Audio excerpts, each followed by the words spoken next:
Good morning, I'm Harley Schlanger from the LaRouche organization with your daily video update for February 3rd, 2025. I've got a lot to report today. There's an incredible pace of developments. President Trump is basically moving very rapidly, creating a whirlwind behind him. A fast pace, as he says, needed to undo the damage done by the Biden presidency. This includes on his agenda ending the war in Ukraine and the killing in the Middle East, breaking with green fanaticism, which has undermined the economic growth potential of the U.S. economy, also, by the way, in Europe as well.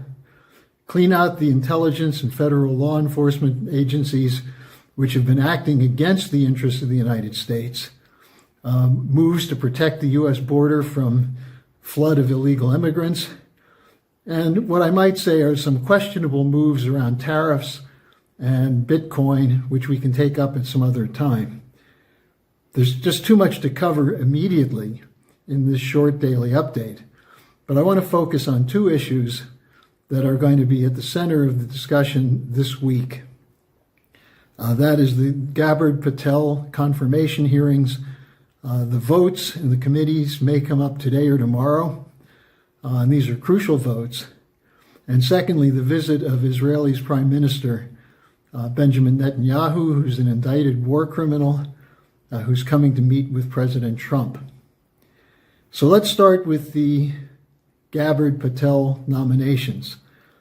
The people who are responsible for the perversion and corruption of the U.S. intelligence community, namely those who are supporters of the U.S.-Britain special relationship, are going crazy, absolutely crazy, in their efforts to try to sabotage the nominations of Gabbard, Tulsi Gabbard, and Kash Patel.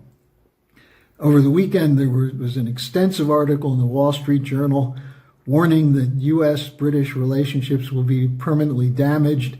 The Five Eyes, that's the intelligence coordination between the U.S. and essentially the British Commonwealth, would be damaged. The London Economist, which is the mouthpiece for the City of London, has a similar article. Last week they had two lengthy articles attacking Gabbard as untrustworthy and Patel as a wacko. That was in the headline of The Economist. And what they're saying is that if these nominations are confirmed, the efforts that the two will make to clean out what they call the rot, that is what Gabbard and Patel and Trump are calling the rot in the intelligence community, that have led us into unnecessary wars and chaos, that getting rid of that will break the relationship between the U.S. and the British, and therefore they have to be defeated. Well, the LaRouche organization put out a dossier called the Liars Bureau, which shows exactly who's behind this pushback against these nominations. And it's exactly what you would expect. The people who have been involved in the corruption, in the wars, and the false flags, and the lies, and censorship, and surveillance, they're the ones who are saying you can't trust Gabbard and Patel. And so I would urge you to download the Liars Bureau dossier that we produced, which will be linked in the description section of today's update. Download it, read it, and circulate it, and then call your senator, because every call that's made to a Senate office this week might be the determining factor. As Ray McGovern, who's the founder of the Veterans Intelligence Professionals for Sanity, a longtime CIA analyst and a peace activist, what McGovern said is that the intelligence community is now being exposed.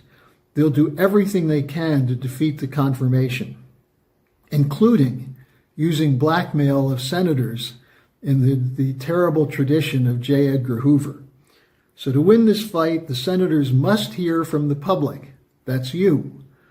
And this is something which a number of you are already doing. We have to continue it, get your friends to do it, and let's win this fight. I've written an article on this, an extensive article, which will be in this week's online executive intelligence review.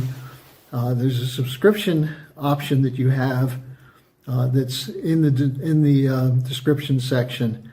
And the EIR is crucial in this because we've been in this fight going back to the early 1970s when people around Henry Kissinger first began targeting LaRouche as a threat to their Anglo-American empire. And the LaRouche case is a perfect example of the persecution that's carried out against patriotic individuals who stand up against the intelligence community. Well, we can't allow that blackmail to succeed.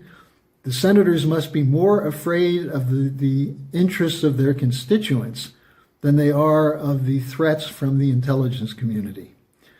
Now, secondly, the Netanyahu visit to Washington.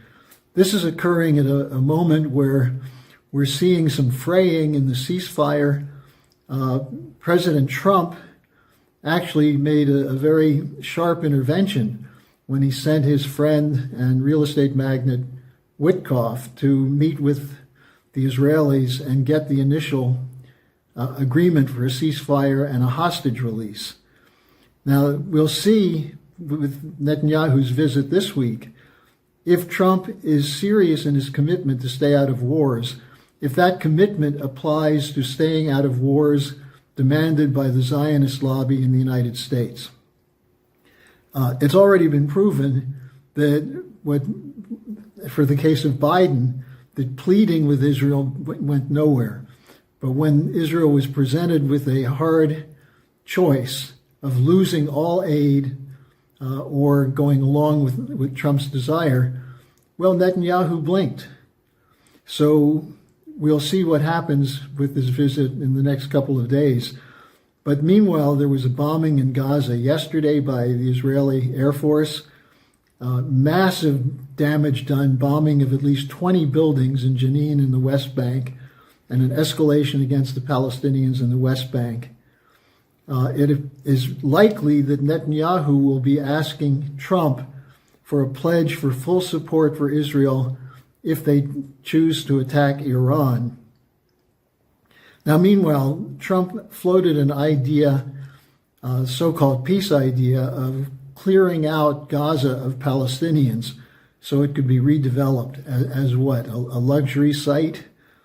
Trump's proposal that the 1.5 million or so Palestinians be relocated to Egypt and Jordan was the subject of an emergency conference on Saturday in Egypt, and it was rejected by a coalition of Arab governments, which included Egypt, Jordan, Saudi Arabia, the United Arab Emirates, the Palestinian Authority, and the Arab League. And what they said instead of driving the Palestinians out, is a two-point proposal. One, the need for a two-state solution, that is an establishment of a Palestinian state. And secondly, no to relocation or forced displacement. Egypt in particular said there's no way they would accept 1 million Palestinians. Now, the question then is, what options are there? And the best option on the table is LaRouche's proposal called the Oasis Plan, the idea of a collaborative effort to do a major desalination campaign using energy-intensive technologies, including nuclear fission, to have the power to desalinate water, to green the desert.